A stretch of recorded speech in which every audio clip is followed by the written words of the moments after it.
کھانا بھی تیار کر لیا ہے اور اس وقت نظر آ رہی ہے ہمیں جو ڈشز ہیں وہ تیار ہو چکی ہیں. ہماری سویٹ ڈش بھی تیار ہے اور چکن کرکرے بھی تیار ہیں.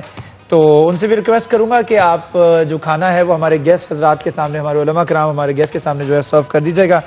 واپس رخ کرتے ہیں جی شاہ جی آپ کی طرف. آپ بتا رہے تھے کہ میں بریک میں کیلکولیشن کر رہا تھا کہ واقعی اگر ہم ایک شخص کا اگر ہم کورونا ٹیسٹ کرواتے ہیں تو ہمیں 60 سال لگتے ہیں. اگر ہماری ایوریج, ہماری استعداد جو ہے 10,000 کیپیسٹی ہماری اتنی ہے, تو یہ واقعی قابل غور بات ہے. اور ہمارے یہاں فیصل آباد میں ایک لیبارٹری بھی بنائی گئی سول ہاسپٹل کے اندر جہاں پر کورونا وائرس کے ٹیسٹ ہو رہے ہیں, لیکن اس سے پہلے جو ہے وہ چغتائی لیب سے کیے جا رہے تھے یا اس سے پہلے جو ہے وہ اسلام آباد بھجوائے جاتے تھے, پھر وہاں سے ہو کے آتے تھے. لیکن اس کے باوجود یہاں پر ٹیسٹ اس نوعیت سے, اس طریقے سے نہیں ہو رہے. یا یہ کہا جا سکتا ہے کہ اس وائرس نے پاکستان کے اندر اس طریقے سے حملہ نہیں کیا جس طرح سے اٹلی, اسپین اور چائنا کے اندر کیا, یا پھر کر لیا ہے اور ہم جو ہے اس کو ٹیسٹ نہیں کروا سک رہے. وہ تو آپ دیکھیں نا, جو کیلکولیشن اب انٹرنیشنل ہے کہ 2% ڈیتھ ریٹ ہے, ٹھیک ہے, یہ کیلکولیشن چل رہی ہے. دوسرا یہ ہے کہ جتنے کا کرتے ہیں اس کا 10% لوگوں کا جو ہے وہ پازیٹیو آ جاتا ہے.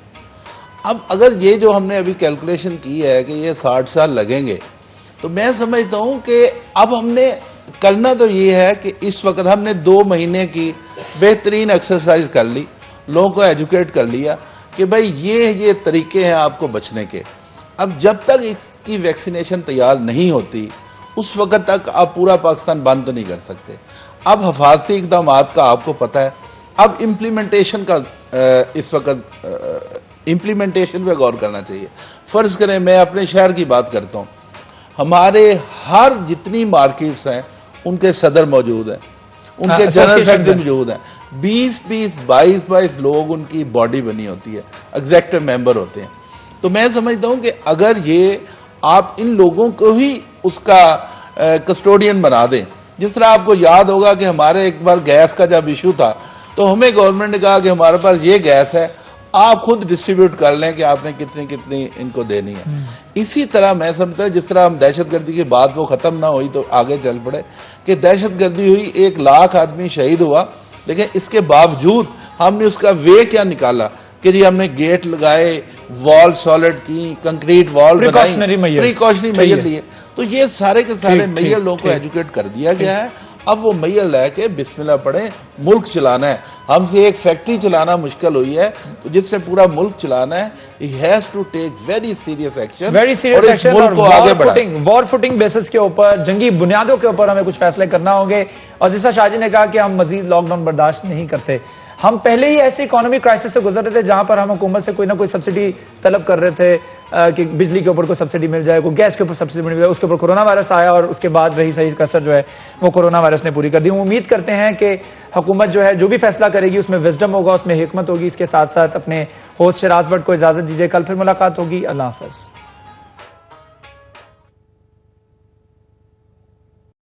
رمضان مہربان